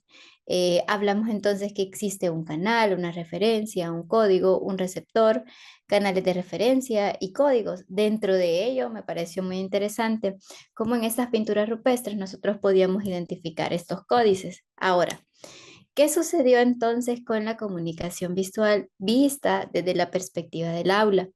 En el 2020 tuvimos la oportunidad de una forma disruptiva de identificarnos con las nuevas tecnologías. Si bien es cierto, dentro de la universidad ya empezábamos a manejar diferentes funciones, pero esta nos llevó a llevarla a un límite de 100% virtualidad, lo cual nos permitió hacer uso de programas que nos permitieran tener esa complicidad, ¿no? Para poder trabajar entre diferentes pares de trabajo y a ir desarrollando cada una de las expectativas de clase y sobre todo ir superando las competencias. Luego, para 2023, manejamos encuentros presenciales virtuales. Esto en un formato híbrido donde los estudiantes podían tener ese acercamiento a encuentros en donde teníamos talleres experimentales, donde podíamos trabajar con diferentes técnicas de comunicación, siendo la comunicación visual uno de los principales factores o puntos de interés.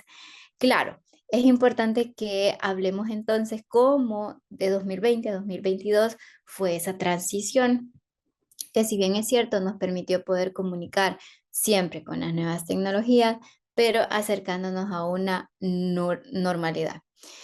Para 2023-2024 estábamos ya en una transición casi final, ¿no? De las actividades, de los proyectos, y volvimos al trabajo en aula, donde se nos permitió ya poder experimentar, poder trabajar, hacer uso de las nuevas tecnologías que nos permitían inclusive un mayor acercamiento con los problemas de diseño. Pero para ello pudimos hacer uso de herramientas de comunicación que nos permitieran identificarnos con esta generación hiperestimulada y más desde mi área del diseño.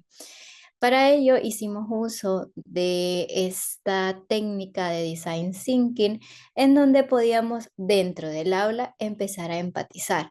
Dentro de este proceso, de esta etapa, tuvimos un proceso de inmersión, el cual fue crucial para poder conectar con los puntos de dolor que establece cada camino efectivo dentro de la comunicación, y podría volver a la segunda lámina donde les mostraba pues los tipos de canales que tenemos. Ahora bien, podemos luego definir los actores claves para que estos se vayan abordando de una manera más efectiva y que nuestros estudiantes pudiesen tener una idea clara de cuáles iban a ser los proyectos a desarrollar. Posteriormente trabajamos un proceso de idear. Para mí esta parte es súper desafiante, sobre todo porque me permite construir, entender las necesidades de ellos para poderlos trabajar.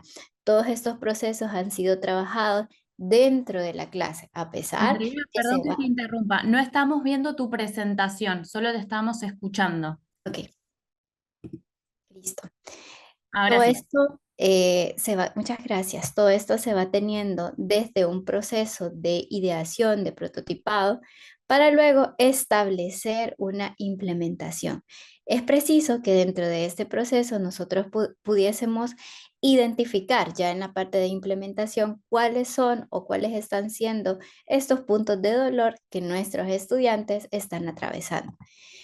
Como pudimos ver en esta lámina o como se puede observar a continuación, la comunicación entonces fue un proceso paulatino en donde desde 2022 se nos llevó de manera disruptiva hasta el 2023, que fue dentro del aula. Ahora, para lograr este proceso y hacer uso de estas herramientas fue preciso poder tener feedback de los estudiantes sesión a sesión. Este feedback definitivamente me permite a mí poder interactuar con ellos, que ellos se sientan cómodos para poder dar sus comentarios, para poder decir si está o no funcionando. Esto me hace sentir que puedo conectar con el usuario, que en este caso son todos mis estudiantes. Y ahí ustedes pueden leer un par de interacciones que he tenido con ellos. Me permite también sacar un estadístico en cuanto a cómo está siendo la comunicación con ellos. Luego, poder tener una comunicación más cercana. ¿Cómo logro esta comunicación más cercana? Aquí, como ustedes pueden ver, estamos viendo la parte de empatizar, de definir y de idear. Ya en la parte de la comunicación más cercana, me involucro con ellos. Empiezo a entender cómo está haciendo su lenguaje para poder interpretar, porque cada generación, cada grupo pues, va teniendo necesidades diferentes. Algo que me ha llamado mucho la atención son el uso colaborativo en proyectos digitales en donde ellos desde su casa, desde el salón, pueden poder trabajar colaborativamente. Esto me permite a mí poder tener una mayor eficiencia en los proyectos que entregan. Finalmente tenemos los trabajos de clase dentro de este proceso que llevamos. Dentro de los trabajos de clase vamos a encontrar ya la parte expositiva de donde ellos finalmente, luego de haber interactuado, de haber dado indicaciones, de haber entendido cuáles son las necesidades de ellos, se empiezan a generar proyectos. Estos proyectos finalmente son expuestos y ellos pues ya los van presentando de manera grupal en cada una de las exposiciones.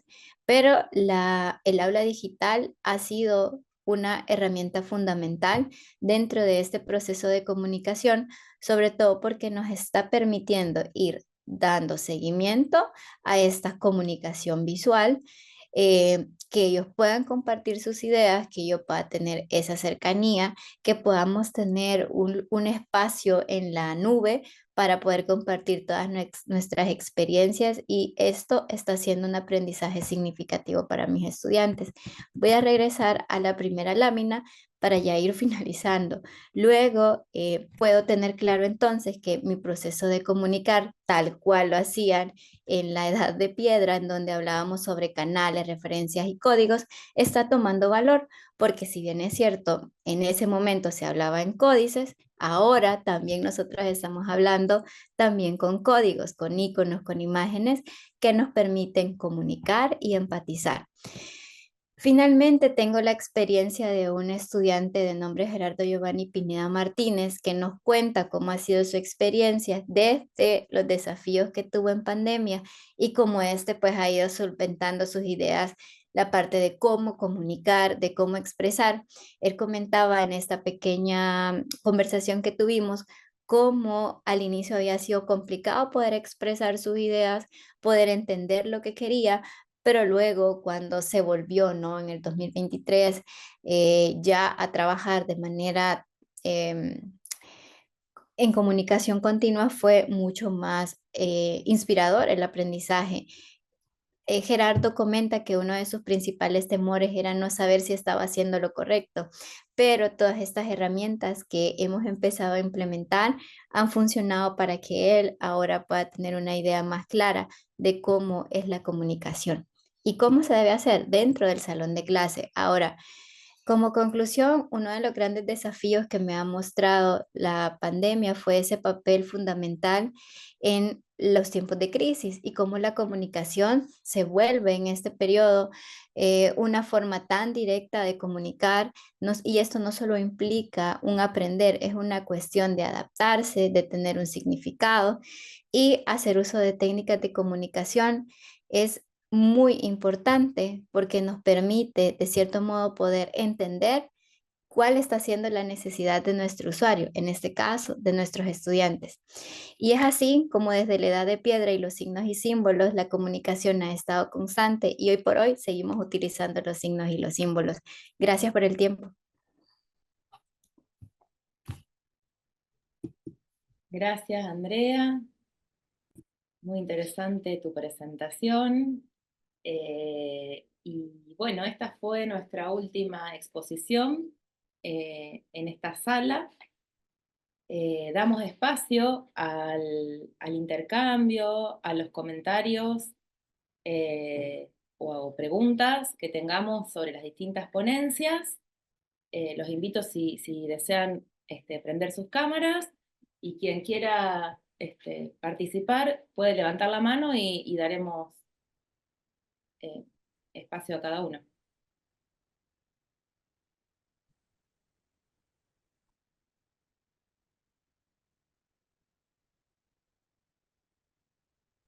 Nadia, te comento, no hay preguntas en el chat. Si ustedes desean, expositores, dejar algún contacto por ahí, obviamente bienvenidos.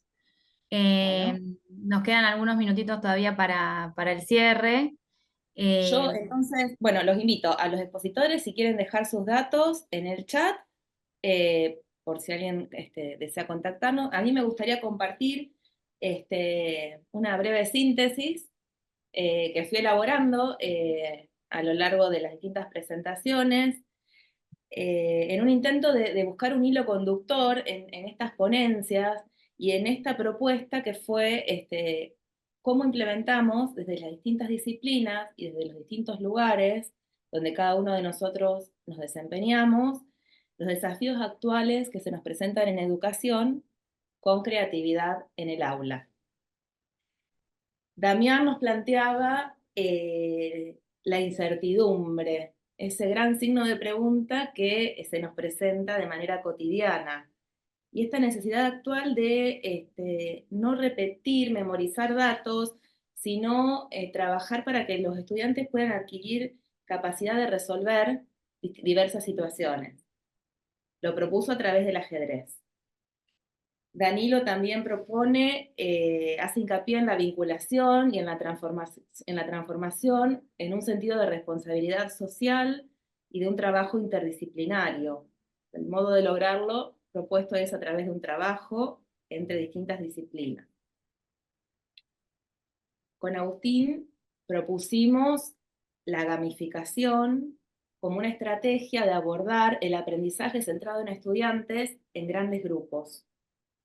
Silvana propone enseñar a enseñar con, sobre y para el mundo, a través de la telecolaboración y la internacionalización. Karina, al igual que Natalia, Bea, Julia y Fátima, proponen a la ESI, a la Educación Sexual Integral, que es una ley pensada en educación, vigente en nuestro país hace algunos años, a partir desde el año 2006, que sin embargo, en la actualidad sigue siendo un desafío su implementación. A través, Karina nos planteaba este análisis que hizo de los roles y estereotipos de género en los profesionales de la educación y el desafío de la transversalización de la ESI. Natalia, además de la inclusión desde la perspectiva de la ESI, nos propone la inclusión de personas con capacidades diferentes y la importancia de considerar esto en futuros profesionales de la educación.